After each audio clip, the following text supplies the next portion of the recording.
Selamat datang kembali di channel YouTube Linguistik Forensik bersama saya Thoriqul Haq.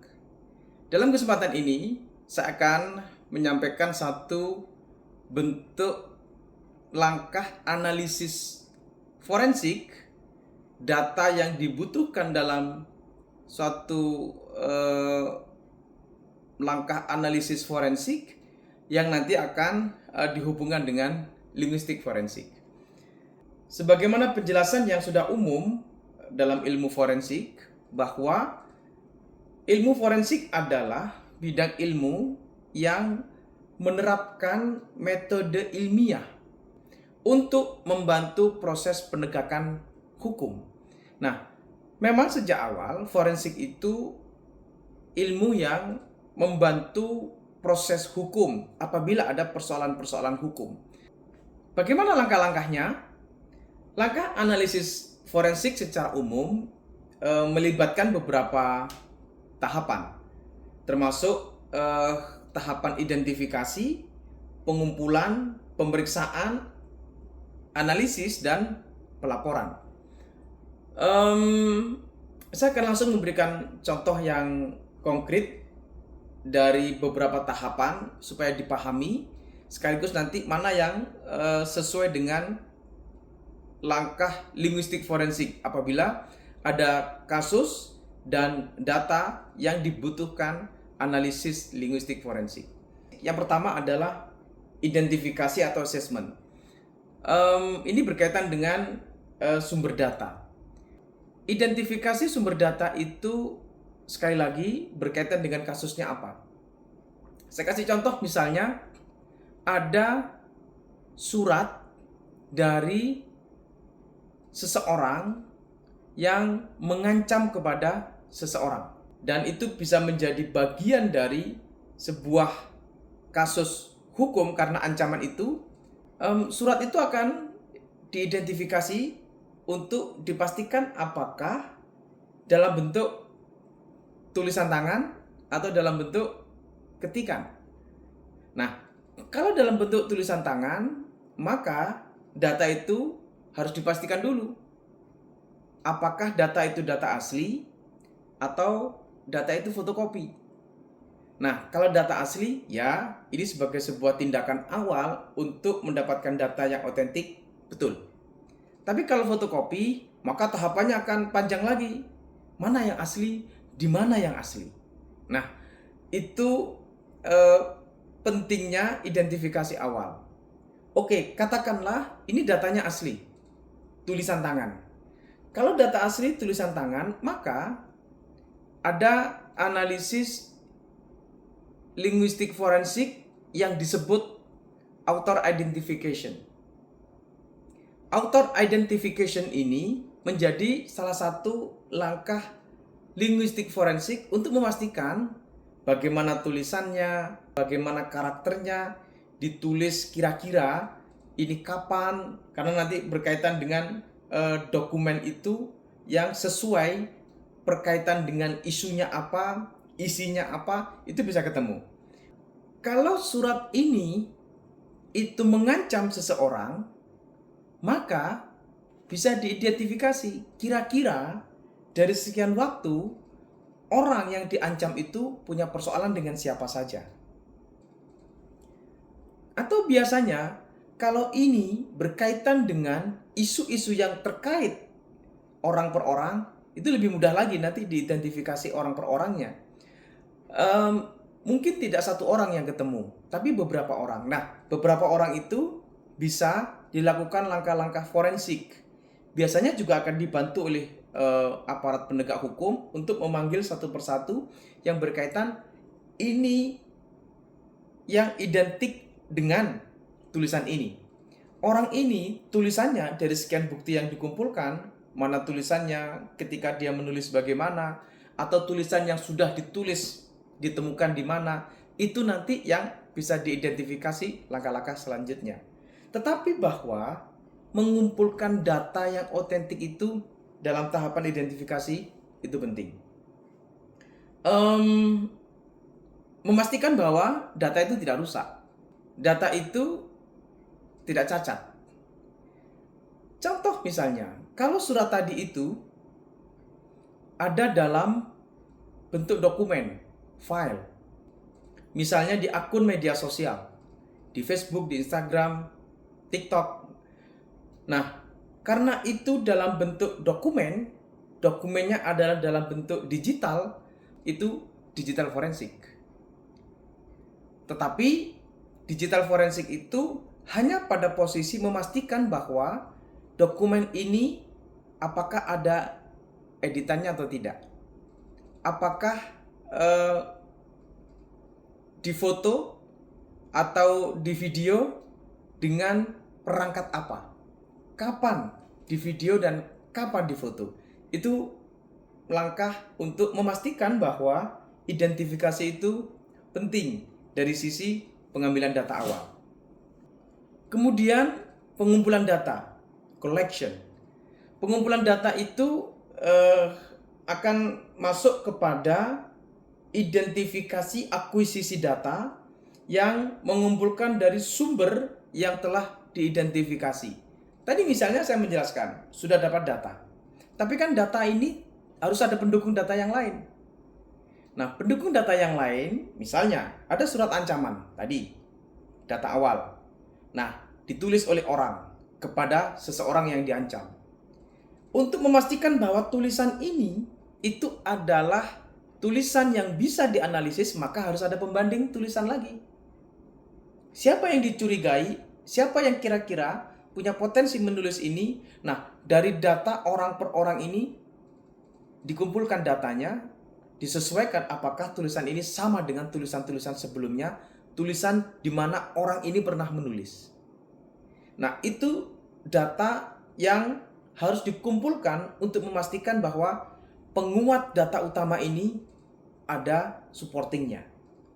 Berikutnya adalah langkah pemeriksaan. Ini penting sekali, examination, karena memastikan bahwa verifikasi data, analisis data, pemulihan data itu harus saling terkait. Dan itu harus pada posisi memastikan bahwa data itu betul-betul data yang nanti bisa dipertanggungjawabkan ketika proses hukum itu berjalan, termasuk ketika pembuktian di pengadilan. Verifikasi data. Dalam pemeriksaan, verifikasi data itu begitu sudah kumpul semua, data utamanya apa, kemudian data pendukungnya apa saja, kemudian yang berkaitan dengan data ini apa saja. Nah, ketika verifikasi data ini sudah ada, maka tinggal dibuat coding. Coding itu yang nanti akan memastikan satu tahapan dengan tahapannya lain lebih sistematis. Berikutnya adalah analisis. Analisis ini tindak lanjut dari setelah identifikasi, pengumpulan, pemeriksaan. Ketika tahapan-tahapan ini sudah pada langkah analisis, tinggal dibuatkan analisis yang lebih sistematis dari suatu data dengan analisis apa. Misalnya analisis author identification. Maka untuk melakukan langkah awal identifikasi siapa penulisnya, ada beberapa asumsi-asumsi. Orang yang diancam itu bisa menjadi keterangan awal. Siapa sih kira-kira yang mengancam? Maka akan muncul beberapa orang. Nah, beberapa orang itu bisa diidentifikasi langkah selanjutnya untuk memastikan bahwa tulisan-tulisannya sesuai tidak dengan sekian orang itu. Oke, mungkin tidak ketemu.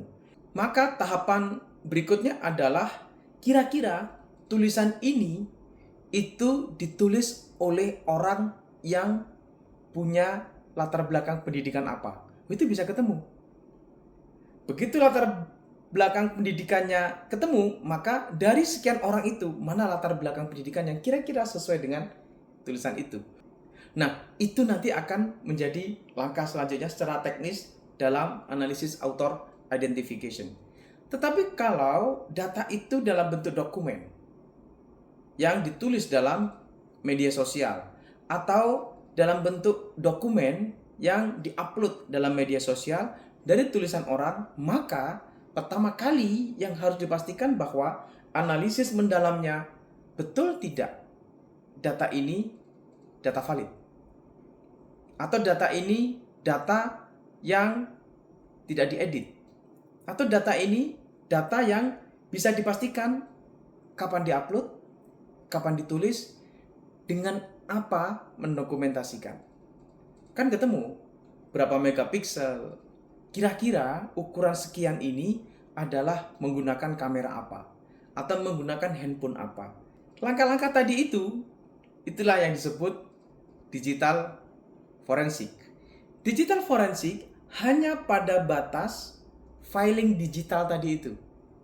Nah, kalau sudah dokumen atau dokumen yang tidak digitalisasi, maka langkah forensik yang lain yang akan melakukan. Setelah melakukan analisis data yang mendalam, maka rekonstruksi peristiwa dari sekian analisis forensik yang sudah dilakukan untuk memastikan bahwa ini menjadi jalan berikutnya dalam pembuktian persoalan hukum. Misalnya begini, datanya data digital. Sudah ketemu nih, data digitalnya adalah, ya ini asli, tidak editan. Ini diupload tanggal sekian, bulan sekian, tahun sekian. Menggunakan kamera ini atau handphone ini, diupload di akun ini, tanggal ini, yang uploadan dokumen ini, itu menjadi satu data yang sudah dihasilkan analisisnya. Kemudian, karena surat ini adalah surat ancaman, maka langkah berikutnya adalah author identification yang ada dalam linguistik forensik. Nah, begitu author identification dalam langkah linguistik forensik itu ketemu nanti kira-kira ini siapa sih yang menulis dengan basic data yang tadi sudah bisa tahapan-tahapannya dilakukan. Orangnya sudah ketemu, SDM-nya kira-kira sudah bisa diprediksikan. Kalau itu sudah ketemu, maka tahapan-tahapan validasi datanya dari perspektif analisis yang mendalam tadi itu sudah ketemu. Kemudian tidak cukup, karena perlu analisis wacana. Dalam linguistik forensik ada yang disebut critical discourse analysis. Apa itu? Kira-kira tulisan itu motivasinya apa? Latar belakangnya apa? Kemudian orang yang menulis itu, begitu sudah ketemu identifikasi awalnya, menulisnya di mana, menulisnya kapan, menulisnya untuk tujuan apa, menulisnya dengan motivasi apa, latar belakang apa, sehingga orang yang diancam itu bisa saling berkaitan fakta hukumnya antara apa yang ditulis. Fakta hukum yang berkaitan itu nanti akan dirangkai dalam yang disebut rekonstruksi peristiwa. Nah, rekonstruksi peristiwa ini menjadi satu gambaran awal untuk melakukan langkah-langkah pembuktian hukum. Jadi, forensik itu dinamis dan berhubungan dengan data apa. Nah, kalau data dokumen, ya forensik dokumen. Kalau dokumennya itu bukan digital, ya nggak bisa diforensik dengan digital. Karena digital juga dibatasi dengan data digital, yang kemudian bisa dikaitkan dengan forensik digital. Nah, berikutnya adalah kesimpulan. Nah, kesimpulan itu yang akan bisa memastikan dari satu rangkaian mulai datanya benar, validasinya betul, bukan data yang tidak betul. Sehingga kalau data yang betul itu, maka langkah-langkah berikutnya bisa diakurasikan kepastiannya. Terakhir, pelaporan. Pelaporan ini penting karena pelaporan itu berkaitan dengan langkah tahapan demi tahapan yang juga harus didokumentasikan, yang itu menjadi satu rangkaian dengan penyelidikan bahkan hingga pembuktian di pengadilan. Tetap bersama channel YouTube Linguistik Forensik.